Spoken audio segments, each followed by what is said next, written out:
further ado, I'm excited to turn everything over to Nikki Watts, who's going to talk about trauma-informed approaches to mental health and IDD.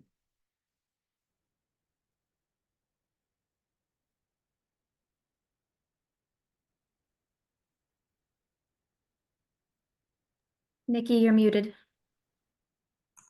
Thanks, Devin. Hi, everybody. Bear with me while I share my screen. Hold on.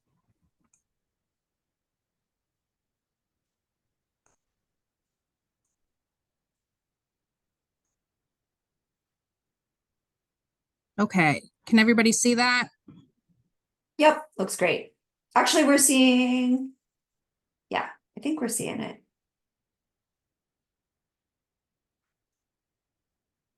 Okay, so today we're going to be talking about trauma-informed approach to mental health and IDD. The objectives today are to really be able to define and describe the process of trauma-informed care and its importance in mental health care and treatment, as well as describe behavioral signs and symptoms of trauma in adults with IDD, and describe how biological, social, and environmental factors can impact trauma. Also, how to support an individual in a trauma-informed way that avoids some common triggers. So first, let's talk a little bit about what is trauma. Trauma is an emotional response that results from an event or series of events or circumstances that is experienced as harmful or threatening and has lasting effects on a person. I just wanted to point out a couple different types of trauma and give some examples. We have acute trauma, and that might look like a single event that could cause distress or put a person in danger. For example, like an accident or natural disaster, maybe an isolated incident of physical or sexual assault, or a death of a loved one. Chronic trauma could be looked at more as being exposed to multiple or repeated stressful events. Maybe some things that if they just occurred once might not seem significant, but they might build up over time. So some examples could be verbal or emotional abuse, chronic illness, bullying, discrimination, poverty, isolation, or ongoing abuse and neglect. Lastly, complex trauma would refer to a series of traumatic events that take place over time, a significant amount of time, like months or years, and may also include a caregiver or somebody very important to a person. This type of trauma is what we think of when we think of someone experiencing ongoing abuse or neglect as a child. What's really important to remember, though, is that trauma is personal. So events are experienced and perceived differently by each person. So something that I might experience as traumatic may not be traumatic for you.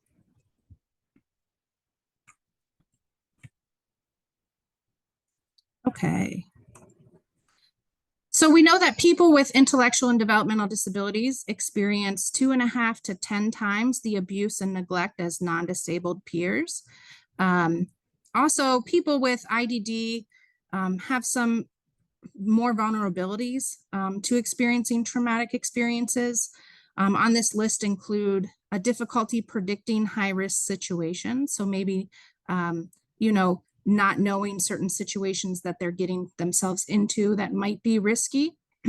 Might not understand or recognize what abuse is. There might be some barriers to reporting, such as mobility or communication differences, or even not being believed. There might be relationships to abusers or have a dependency on others for care that could complicate that. In addition to the vulnerabilities, there's some additional stressors that are worth mentioning that people with IDD might experience as traumatic. There could be frequent changes in caregivers, perceived or actual family abandonment, isolation or a lack of peers, frequent moves or changes in environments, being a victim of peer aggression, and financial insecurity.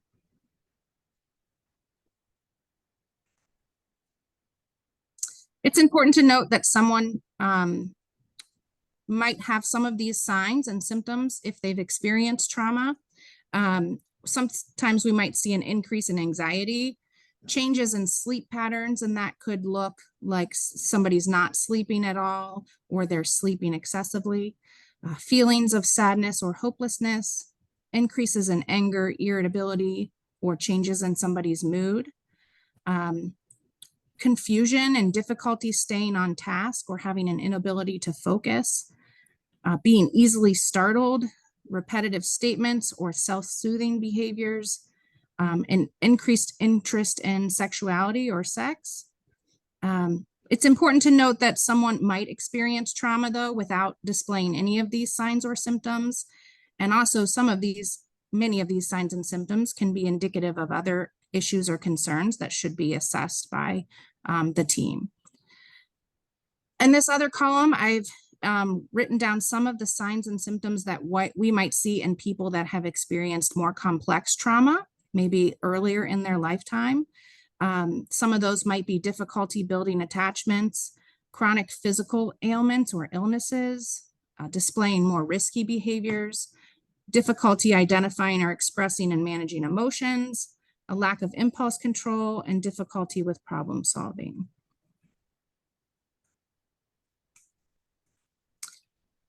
We know that trauma does affect the brain and the body, and without going into too much detail about this, I want to make sure that we emphasize that trauma does affect the part of the brain that is responsible for detecting danger and threatening situations. And this part becomes much more active and sensitive, which can lead to a person being less tolerant of threats, more anxious about little things, just kind of on edge and constantly scanning the environment for something that might be a threat or, dangerous. Also, we all have a natural physiological stress response when we feel scared or stressed. We often refer to this as the fight, flight, freeze, or fawn response. And somebody that's experienced trauma, this stress response is more easily triggered. So they might more quickly jump into that fight response or flight response. And when I think of, oftentimes I hear people say that a behavior just showed up out of nowhere, or there was no trigger to it. You can sometimes bring that back to, was it a stress response? Was there something in the environment that triggered them because they were feeling scared or threatened or in danger? Trauma can also affect the part of the brain that is responsible for learning and memory. This part shrinks.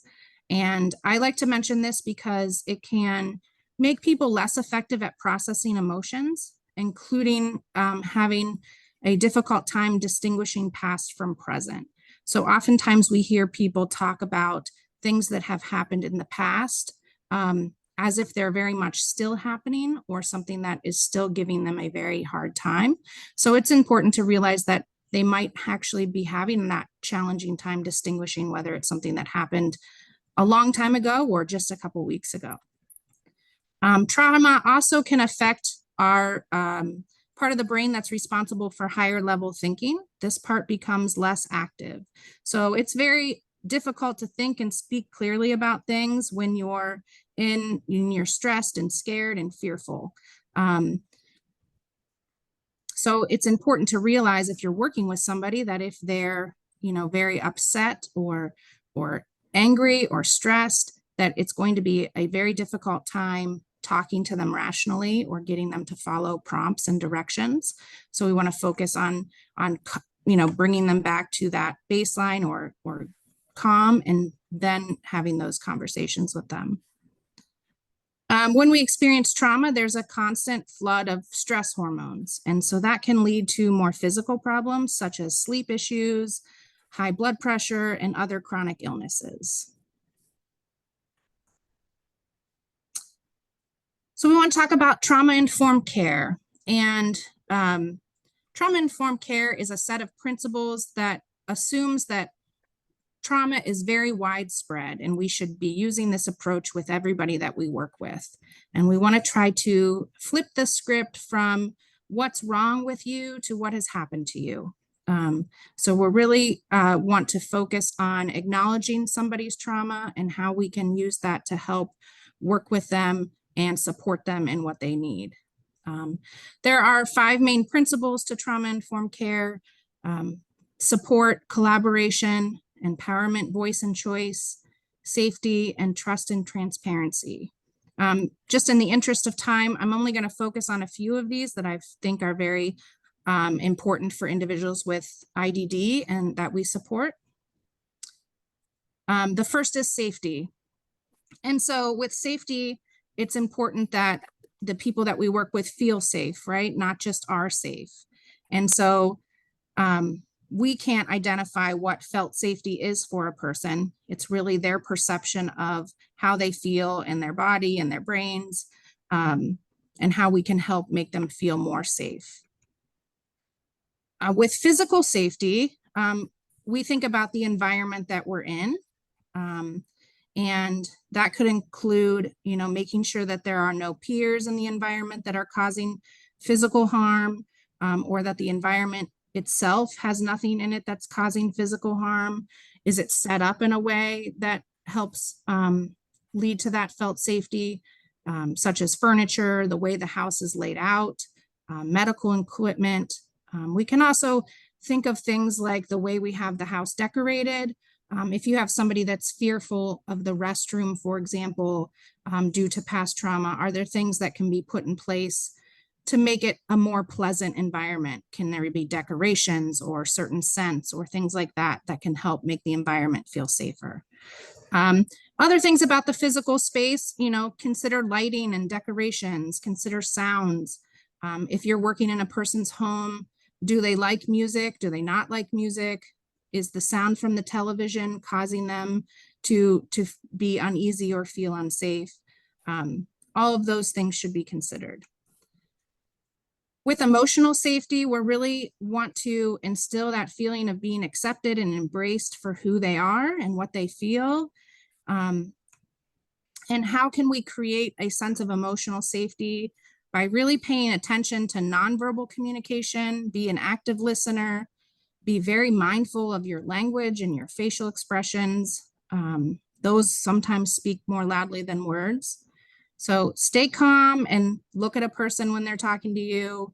If you're doing, household tasks or things around the house, stop what you're doing. If somebody has something to say, watch your reaction with your face. If something's surprising or shocking, try to not, make facial expressions. Listen to people, what they say, and be an active listener by responding to what they're saying with validating statements. I hear you, thanks for sharing with me, those kind of things. And lastly, social safety. When I think of social safety, I think of kind of the overall culture of the home or the day program and the environment that somebody's going to. So is everybody happy to see people when they arrive? Are we smiling and greeting people? Interested in what the person wants to do as far as social activities and what they feel comfortable with. Work on building skills so that people can recognize unsafe social situations, or they feel more safe in specific social situations. Before they go out into the community, can we work with talking about what that situation is going to be like and predicting what might happen and coming up with skills and strategies to work through that. Maybe people can take internet safety courses or groups on, education on safe, intimate, or sexual relationships.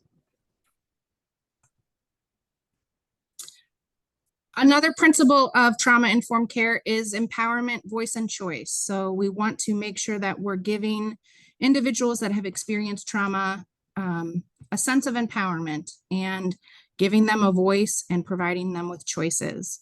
So we want to give choices in an understandable way. What I mean by understandable is that everybody has communication differences. And so, are we providing too many choices sometimes? Can we narrow that down? And instead of just asking questions such as, what do you want to do today? Can we provide them with a handful of choices to pick from? Does somebody need pictures or other visuals to assist them with making choices. Can we make sure that we give people a voice at team meetings and conversations where decisions are being made about their services or what's happening around them? Provide a chance to voice what their goals are or their desires without any judgment. So if a person wants to, go on a vacation the next year, how can we help them set up action steps and try to meet that goal without just telling them it can't happen? Avoid power struggles with people. So if you find yourself becoming defensive or raising your voice or arguing, take a step back and a deep breath and stop, and instead just let things roll off your back and provide those validating statements. Meet communication needs. So make sure that somebody is able to communicate how is appropriate for them. Do they need an interpreter? Do they need any other assistive device? And ensure that they're understanding what is being discussed or reviewed as a team. Positive affirmations would just be giving somebody some language to say to increase their self-confidence, and practicing that has been known to just provide some sense of empowerment. So I am strong, I can do this, those sort of statements. And that growth mindset would be maybe somebody doesn't have the ability to do something now, but that doesn't mean that they won't have the ability to do that at another time. And so encouraging them to continue to work towards instead of just saying, no, you can't.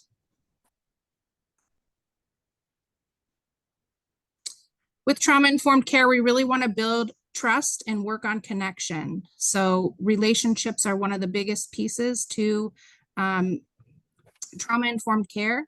Make sure we're talking to the individuals we work with, doing tasks and activities together, be interested in learning people's interests and preferences. Be predictable and follow through to build trust. So if you say you're gonna go to the park later that afternoon, make sure you're following through and doing that so that somebody is able to trust that you say what you're gonna do, you do. Validate feelings and offer support. So if somebody is expressing frustration or fear, a response, I see you're upset, I know this is a hard situation, how can I help you through it?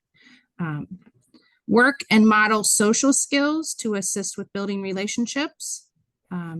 And then just being social, joining groups and activities or clubs to help build that connection. There are so many things out there, day programs and recreation clubs, social clubs, churches, those kind of things. We want to avoid common triggers. Some of the things I think of are avoid saying words such as no, don't, or stop. Instead, if somebody's asking for something that can't be done immediately, can we respond, yes, we can do this, and here's when. Or if they want to go to Dairy Queen at 3 o'clock in the morning, Dairy Queen's not open. Can we respond with, yes, we can go to Dairy Queen tomorrow when it opens at 11, right? Or help the person, look at the calendar or schedule it or come up with an alternative. We can't go to Dairy Queen because it's closed, but can we have the ice cream out of the freezer? Or first then statements, first we're going to go to this doctor's appointment and then we can do the fun Dairy Queen trip kind of thing, instead of just no. Validate feelings, statements such as, I know this is hard and I hear you, instead of, telling somebody that they shouldn't feel that way or dismissing their feelings. Avoid blaming or shaming somebody. You always do this, you always react this way. Again, just go back to those validating feelings. Routine and predictability can really lead and foster a sense of safety. So make sure we're giving notice of changes, especially when you think about individuals we work with that have staff coming in and out of their homes. If we can let them know if there's going to be a change to that, that can help ease that anxiety. Don't become defensive or engage in power struggles. Predict and plan for new and possibly stressful events. Lastly, when we talk about trauma-informed care, a big piece of that is building resiliency. So resiliency is the ability for someone to adapt or bounce back from difficult situations or stressors. We've talked about some of these already, but really how we build resiliency is by giving a person that voice and choice. So give them choices, give them a chance to voice their goals and desires, avoid those power struggles.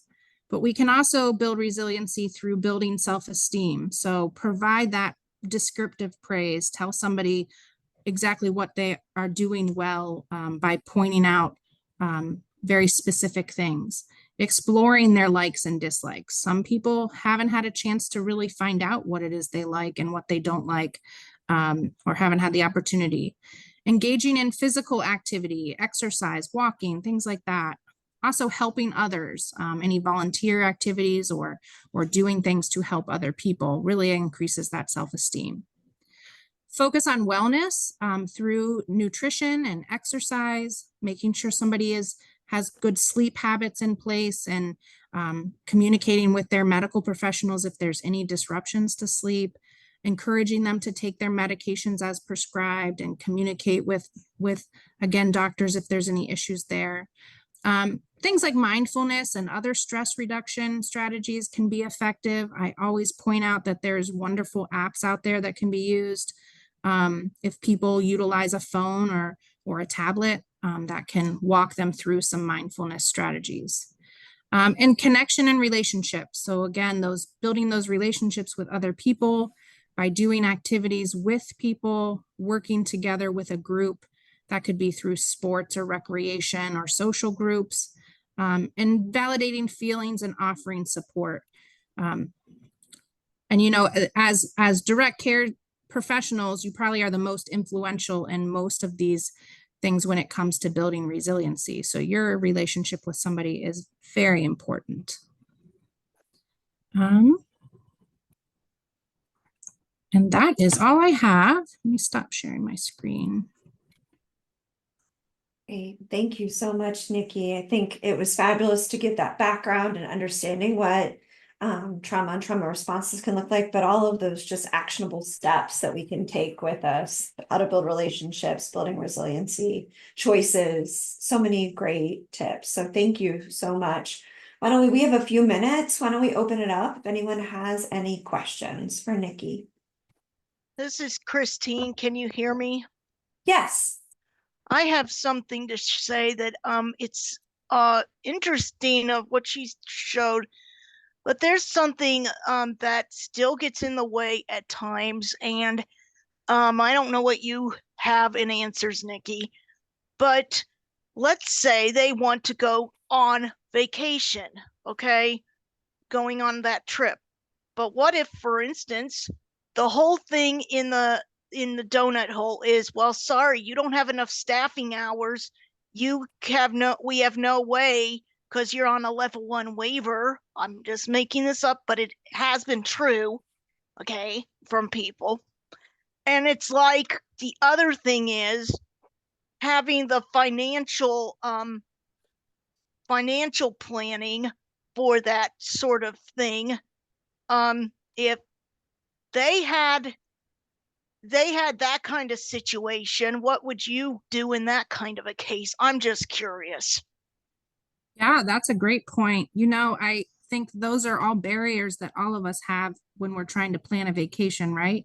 I would encourage to utilize collaboration with whatever systems there are, if that's the provider agency or the county board, as well as maybe outlining what are the possibilities and coming up with alternative solutions. So maybe you can't plan that big trip to Disney World, but could you take a trip, that's in a drivable distance for just a couple days, and still be able to experience a trip and a vacation that might look a little different, but you're still able to get that experience.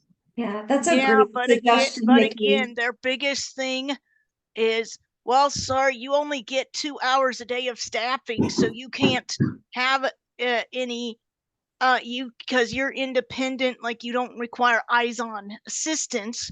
So sorry, you have no way to get there or do it. Yeah. That's Well, I think sometimes a big challenge. I'm just wanted to point it out because yeah, I think that's a it good can point. happen. It can happen. And then we have to figure out solutions in how to do it. That's why there are some group related vacation clubs. But again, when it comes to money, that's the other part. Like you Right. said, that financial insufficiency. Yeah, So thanks, Christine. just I think wanna, about that, okay? yeah, I think that, we want to give choices, but sometimes the choices that folks make may not be things that are feasible. But I Yeah. think, both you and Nikki kind of bring up some good points about how can we kind of validate I hear that you want to go on a vacation. Everyone's going on vacations. Well, let's look at what you can do. Let's break down those steps and just finding ways to kind of, validate that feeling and those choices, but sometimes it's hard, right? We want to give choices, but sometimes the choices folks make aren't always feasible. Well, Anybody else? Any other that's just an questions? example. Okay. Yeah, thanks. Yeah, Chris. All right, here we go. I know that choices can be really important, but we really also need to, how many choices can somebody handle? I, for instance, had a gentleman that I provide services for when I was working in the homes. You can't give him more than 2 choices, otherwise it will cause more of a stress for him. He also has a condition I can never pronounce, echolale. I can't pronounce it correctly, but I could ask him what he wants for breakfast. Does he want eggs and bacon or does he want pancakes? And he'll make a choice between those 2. But if I give him 3 choices, I can guarantee I say eggs and bacon cereal or broken glass, and he'll always tell me broken glass because that's the last thing of the choices. That's too many for him to go for. So remembering how many choices that person can handle at one time is kind of important. And also, same gentleman actually, doing that first and then what we're going to do, not always a great idea depending on what we're doing. If I tell him, hey, we're going to go to the store and go shopping, and then we're going to go out to eat, he's going to get to the store and he's done. He's only focusing on what he wants to do, not what he needs to do. So as soon as we get to the store, he'll go up into the store. Okay, we're here. We don't need to do the shopping now. We're just going to go out to eat now. So with him, we'd have to tell him, we would keep him informed. Hey, we're going to go shopping, okay? And then once we were done with the shopping or once we were done with bill paying, hey, now we're going to go swimming. So it was a step after step, because if we tell him a whole list of things that we're going to do that day, he's only focused on the things he wants to do or the ones he enjoys. And those other ones, they're done and over with as soon as he gets there. And if not, and then explain to him, no, we have shopping to do, that's when his reactions come out from it. He doesn't want to go shopping. He wants to get straight to going out to eat. So just the choices and then the first and then is really dependent on that person's ability to take those choices or understand that there's a process that we have to do before we get from A to B.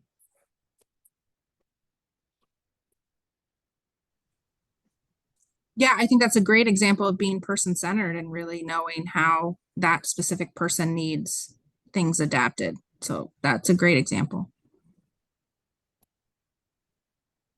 Sure. It seems like Nikki is a lot of it. It's like this idea of them having a little bit of control over things that are going on in their lives. And that may look a little bit different for folks or for folks that are scared of unpredictable, right? Figuring out it's going to just look different for each person.